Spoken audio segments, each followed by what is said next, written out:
Our editor-in-chief, Rohit Gandhi, who had exclusive access to the priests who approved those miracles, joins us in the studio right now. Rohit, tell us about that journey and everything that's led up to this final day of Mother Teresa's canonization.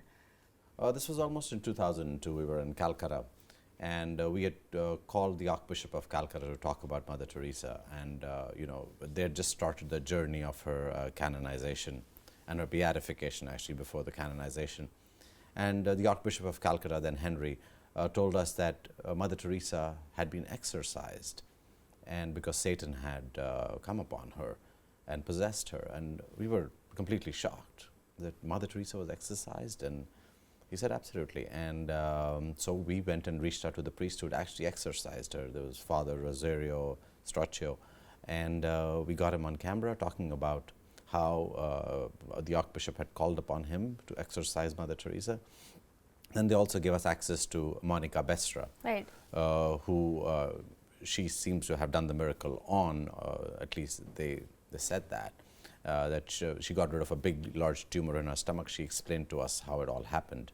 And then we met the doctor as well in New Jalpaiguri, where he had certified that he'd seen the tumor, and after she'd met Mother Teresa, her tumor seemed to have gone. So an extraordinary story to be hearing about, what happens behind closed doors.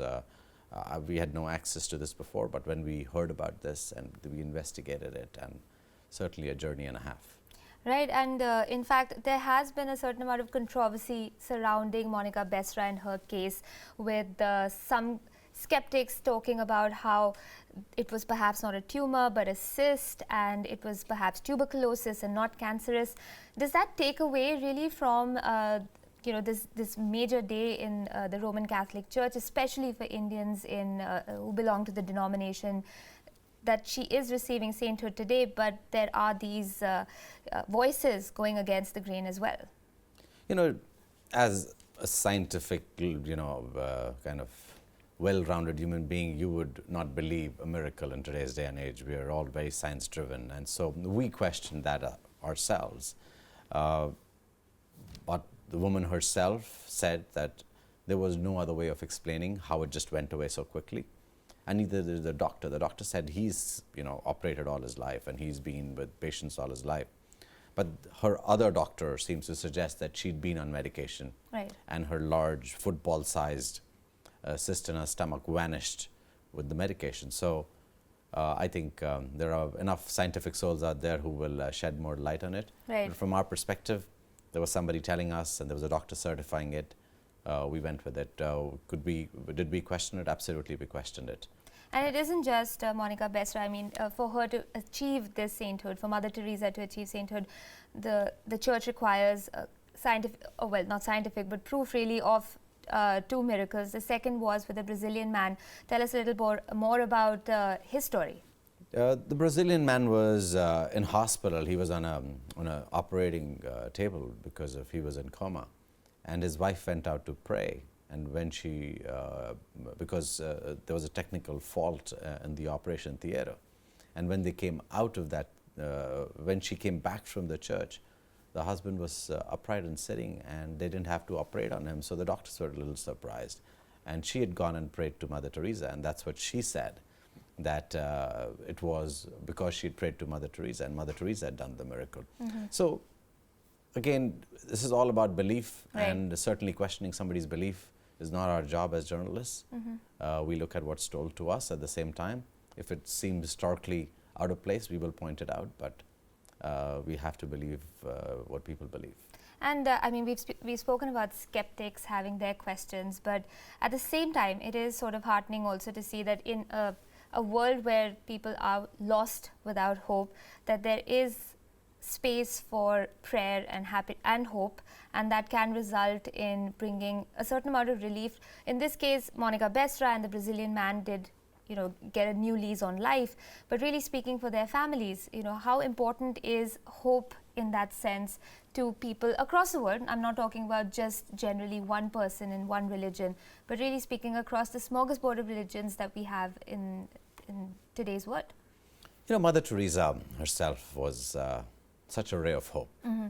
She certainly provided a lot of effort, and she gave a lot of effort to providing a lot of people in Calcutta, whether it was the leper colonies or working with the poor. So I think what she did certainly is exemplary, and it needs to be focused on. The idea would be to be able to take somebody like her, and then many more people should come out and start working towards the goal she stood for. And I think that's the idea. When we celebrate somebody like Mother Teresa, we're really hoping that there'll be many more Mother Teresas, there'll be many more human beings who will come out and show such quality work. And what they're doing at the Vatican today certainly celebrates that in a huge way.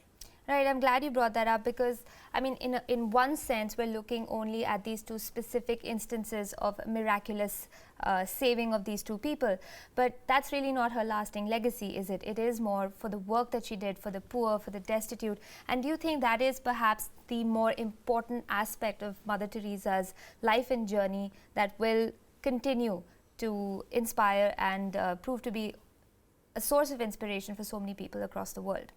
Well, absolutely, and I think many have taken behind her, and certainly her own order, the Missionaries of Charity, and many more have worked towards it. But I think there are hundreds and thousands of other people who do great work, and I think it sets a great example of when you actually go out and do good work, being humble, and you have the humility of going out and serving people, that the best will come to you, and that's what she got.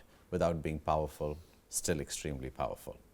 Right, Rohit, thank you so much for joining us and giving us your perspective. Like I said, we do have live visuals coming in from the Vatican, where you can see a number of people congregated to celebrate Mother Teresa's sainthood. She will be canonized today at the St. Peter's Basilica in Vatican City.